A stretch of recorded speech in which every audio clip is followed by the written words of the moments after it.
I've lost track of how many times people have commented on my videos wondering what sort of speakers are built into my workshop wall that I always use for testing amplifiers and stuff. And today's your lucky day. I'm finally going to take one of these out and do some work on it because I have to replace a blown tweeter so I can get the part numbers and things off these drivers. I've mentioned several times in the past in my other video comments that these were an OEM design, I believe for Frazier, which was a company based in Texas, and they may or may not still be around. I'm pretty sure they are. The cabinet name was S830A, and I think they were cinema speakers for the surround channels or something, supposedly THX certified. I've never seen the original cabinets, but I would love to because I really want to know the specs of the cabinet and the port size and all that. But yeah, these were OEM, built by Eminence, and here is the part number there, the 67 number. That is the OEM number for these. These are not marked with a standard name like Beta 8A or Alpha 8A or any of the kind of conventional names that Eminence uses. And the 8106 there, that's probably the date code, so 1981 or 1986, I'm guessing. And they're 8 ohms. And you can see for the crossover, I'm just using a simple series capacitor for the tweeter. It's a 3.3 microfarad film capacitor. It's one of the reasons I've liked these speakers. They've always had such nice flat, perfect response with just a simple series cap. They don't need a fancy crossover to sound good. As for the tweeters themselves, these are made by Philips. They're actually made in Belgium, and the part number was AD11600T8.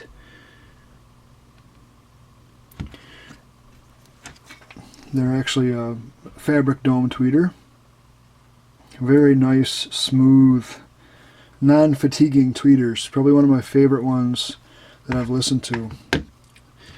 And these brackets on here are part of the cabinet design. They're just 4 little aluminum brackets that suspend the tweeter in front of the woofer.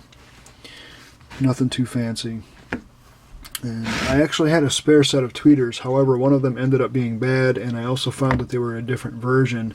This is the Polydome version, which is the AD11610T8, and from what I read, these have some more resonance peaks, and they're not as pleasing to the ears as the Fabric Dome, so I didn't want to use this to replace the bad one. Fortunately, I was able to find exact replacements, or at least the closest thing I'm possibly going to find, other than another vintage driver. But these I think are new production, or at least much newer than what I had, but they're the same part number, and the place I got these from was called Audio Lab of Georgia. They had quite a few of these left in stock for $10 each, so as you can see I bought 4 of them. Minor differences though. I noticed they removed the guard over the front of the dome, and they did a rather tacky job of it. I wish they wouldn't have done that, but for most applications the tweeter's going to be covered up anyway, so it's not really a huge deal. Maybe it'll sound better like this without that cover over it. And I also noticed that they didn't fill this gap in with adhesive or whatever type of filling material they use, because on the original you can see that gap is filled in. That may have been done by Frazier when they assembled these cabinets, but who knows. So I'm going to get both of these tweeters changed out just so that they match, and hopefully my speakers will be back 110%. I've also got future plans for these speakers. These are really meant to just be kind of a temporary thing. That I probably cut these holes in this wall back when I was a teenager, and just for the heck of it, because I was bored and I wanted to put speakers in the wall to save space. And years later they ended up being a tool for me and being used for test purposes, and that way I don't have to drag out speakers and find a place to sit them every time I'm working on an amplifier, which is very often these days. So the hole was not cut very well. I think I did that by a jigsaw. I went back when I was a dumb kid, so I need to do some improvements. On this one over here I've already added T-nuts and some better spacers and 832 machine thread screws to hold them in. This one still had the wood screws and the washers for spacers. It was kind of tacky. So I'm going to add the T-nuts and spacers to this side and get that properly mounted. And then sometime down the road, I'm also going to fix the size of the box itself inside the wall. It's just the space between the wall studs that's being used for a box. This is a 2x8 wall.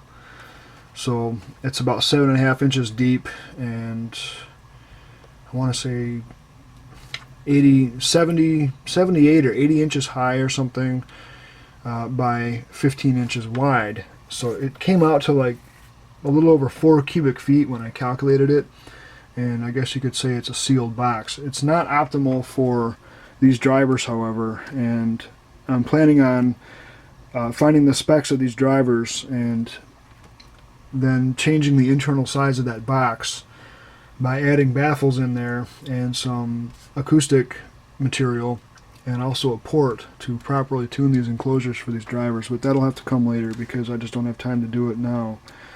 I need to get them working, get them back up and running so I can use my speakers. But maybe sometime later this summer I can do the full upgrade on these. My camera's not wanting to focus today very well. Another plan is to obviously put the faceplate on this plug here, and I'm also going to widen this and make this a double box, and the other side's going to have Ethernet jacks and cable and antenna TV jacks for servicing TVs and stuff and computers. I won't have to be running wires across the floor, but again, future project, and I'm getting off topic here. Well, check this out. The one on the right side was a bit newer, it looks like. And the Eminence part number on the woofer a little bit different. Come on, focus. Same date code. Same S830A, but the number after the 6.7 is a little different. And also the tweeter has the more modern labeling on the back of it, but it's still got that filling there, and it still has the guard over the dome. So great, now I can't separate it. The woofer, the magnet on these woofers is extremely strong for a little 8-inch woofer like this. But yeah, I'm gonna get these tweeters changed out and give them a good test. Barely using any EQ on this whatsoever, and it still sounds great.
Not too darn shabby, if I say so myself.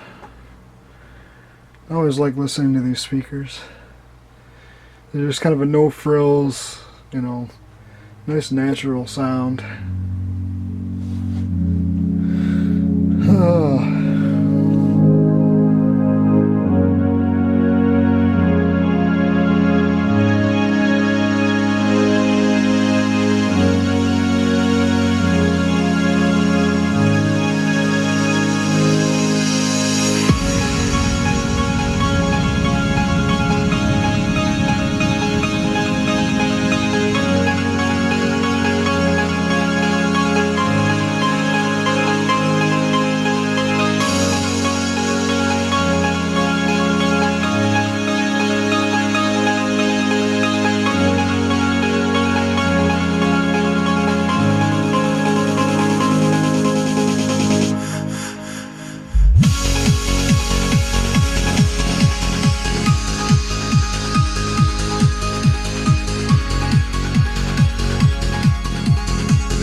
Hope I didn't have the volume too high for the camera to pick that up properly. The camera tends to muddy up the sound if I've got the level too high. Just like right now, that's quieter than what I'm talking right now.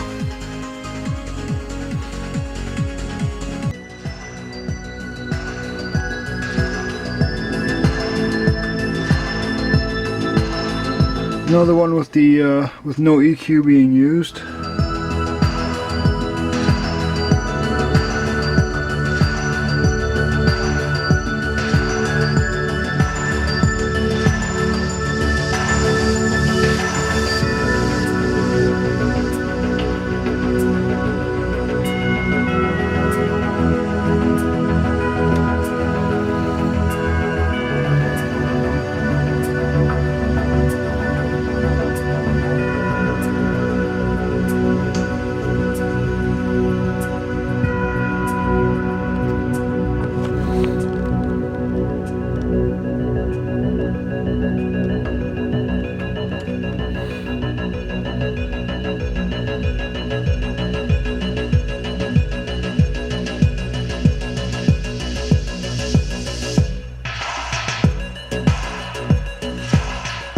I kind of want to turn this up.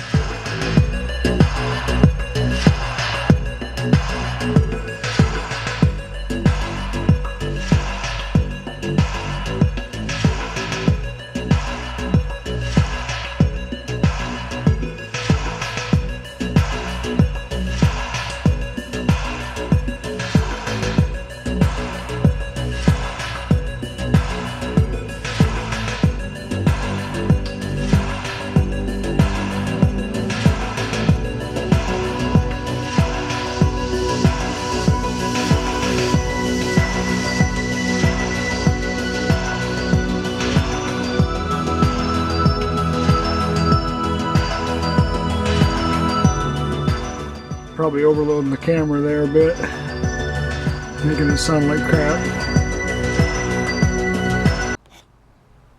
A big part of the reason I was able to track down that Audiolab of Georgia place to buy these tweeters was because I found this article about the Georgia Tech Audiolab speaker system, and they had spec'd out the exact same tweeter in the plans for these speakers.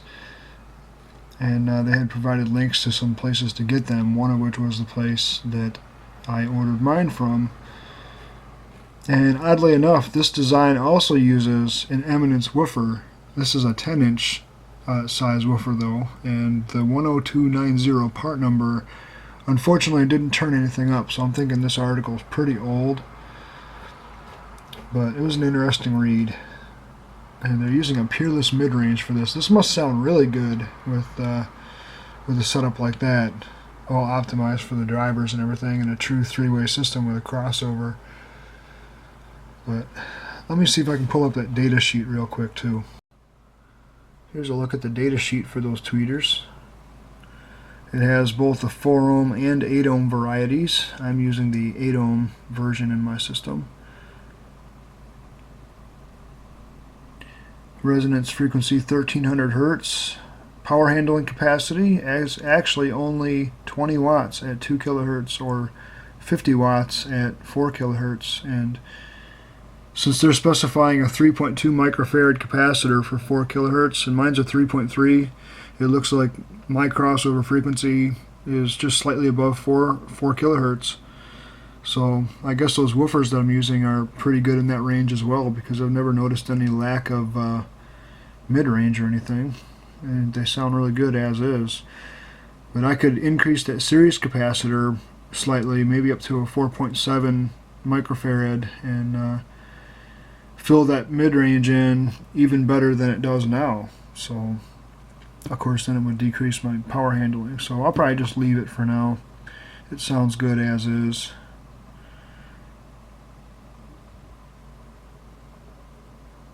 It even shows that plastic dome guard in the picture here on the data sheets. I'm not sure why they removed it in the versions that I have, but at least they sound good and they work, and they were only $10 each, so I can't really complain.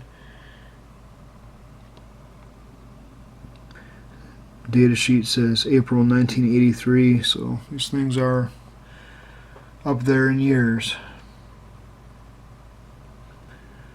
But anyway, I gotta wrap this up, so I know I got a little bit carried away playing the music for a few minutes there, but it's kind of hard not to enjoy the speakers, and I'm looking forward to doing more so in the future. I've got several more things I got to use them for in the near future, so it's going to be fun.